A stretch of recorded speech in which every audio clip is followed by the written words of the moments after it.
Today, we want to talk about a very frequently asked question. What are the most important parts of a LinkedIn profile? Hi, I'm Tammy Homegardner, and I am a job coach, a Forbes contributing editor, a best-selling author, and the founder of the Job Search School. Now, the first thing that I want to tell you about your LinkedIn profile is it is that important. So many people say, is it really that important to have a LinkedIn profile? Yes, absolutely.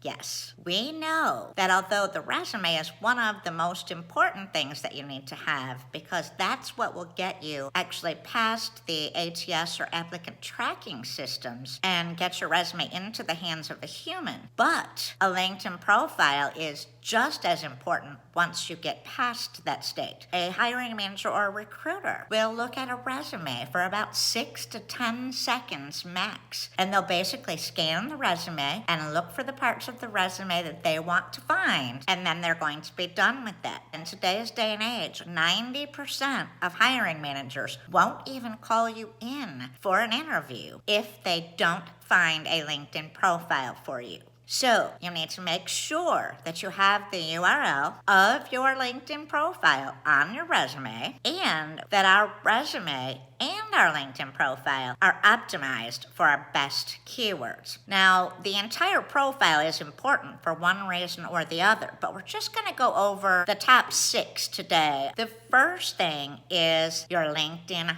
photo. So many people try to get around putting a photo on LinkedIn. You have to have a profile photo because it's known that if you don't, the hiring managers will think that you're hiding something and they will hit the back button just as fast as they absolutely can. If you are not feeling good about yourself, then guess what you need to do? You need to go and do something a little different and get your confidence back up. So while I'm not telling everybody that they need to do this, what I'm saying is if you're hiding behind not wanting to put a photo up, then that makes me think that you aren't feeling good about yourself, and you have to get yourself out of that mindset in a job search. You must have a photo on your LinkedIn profile. There's just no way around it if you want a hiring manager to actually take you seriously and pay attention to you. The second thing is you have to have a keyword-rich and optimized headline on your LinkedIn profile. Now, I recommend that you do your headline in such a way that you are basically listing your job title or titles first, and then you put your best skills in that headline up to your 120 characters. I also recommend that you use a character on your keyboard called a pipe delimiter to separate the keyword or keyword phrases. The pipe delimiter key is actually just above the enter key on your keyboard. You don't really want to use commas because that can confuse some search engines, and you definitely don't want to use a forward slash. That has other connotations and meanings, and it's not a universal separator. The pipe delimiter is used as a universal separator, and so all of the search engines, including LinkedIn, will recognize that. So make sure that you've done your keyword research and that you have the best possible keywords in that headline. Now, it's too broad of a topic for me to go into today as far as the keyword research, but I would love for you to head on over to newjobsuccess.com, and there you will find a free webinar of mine that will help you tremendously on your job search. The webinar is free of charge. There is no cost to attend, and it's going to give you over an hour of great job search tips that will help you get a strategic plan in place for yours. The next thing that has become important on a LinkedIn profile is actually what we call your background photo, and that's that photo that, it spans the entire page up at the very top of your LinkedIn profile. You get to choose the photo that you put there, and you want to make sure that you are using something professional. Something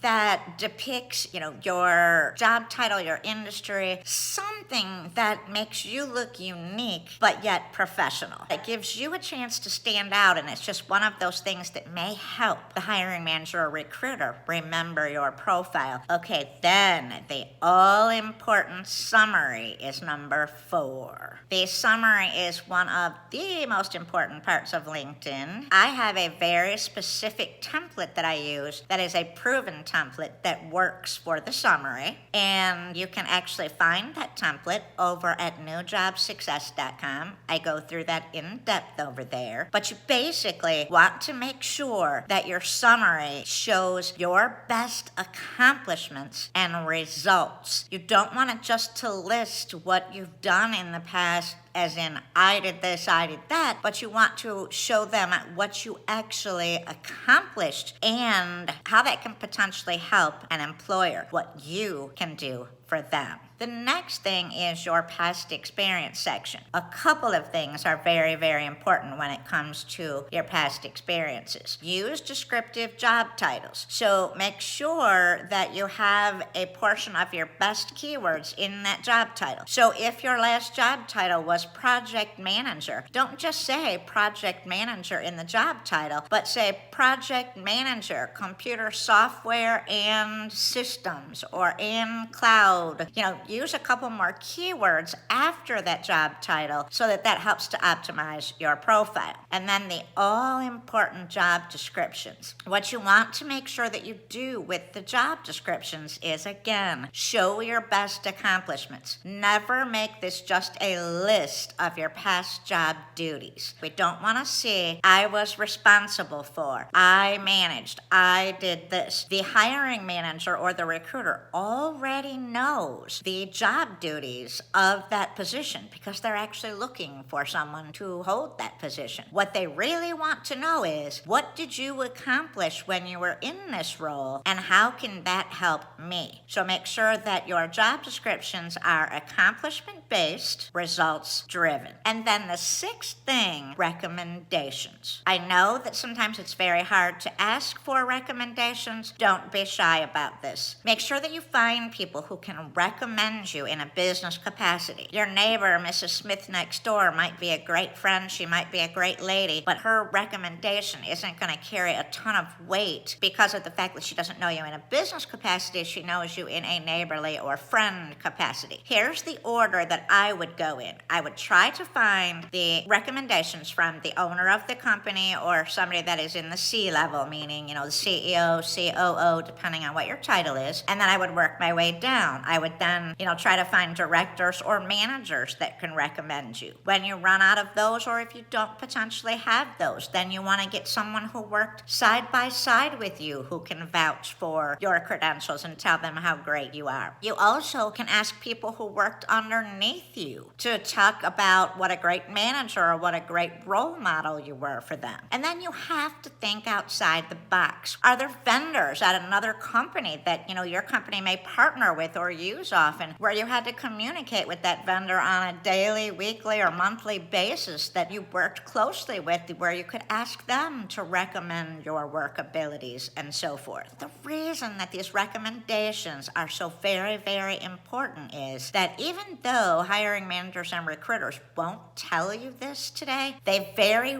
rarely will actually pick up the phone and call your past employers or the references that you provide for them. There are simple reasons for this. Number one, most past employers, because of legalities out there, will decline to answer any questions about you. And potential new employers aren't stupid. They know that if they ask for a list of references, you're probably not going to give them someone who's going to say bad things about you. Therefore, it sort of defeats the place of making the call at all. So, your LinkedIn recommendations become very, very important. And the reason for that is because they are linked profile to profile, they aren't very easy to fake. You'd have to go to a lot of trouble to get fake recommendations. You'd actually have to build another profile, make this profile look like it's being in use and so forth, and it would be very difficult. And I don't suggest that anyone ever do that. It's against LinkedIn's terms of service, and it's just, we don't want to be dishonest in any way, shape, or form. But the point I'm making is it's difficult to do, so those do stand on their own merit, and hiring managers do look at and use those recommendations. We recommend that you get 4 recommendations. LinkedIn gives you a boost in their algorithm, and in plain English, what that means is they will show your profile higher than someone who doesn't have recommendations if you have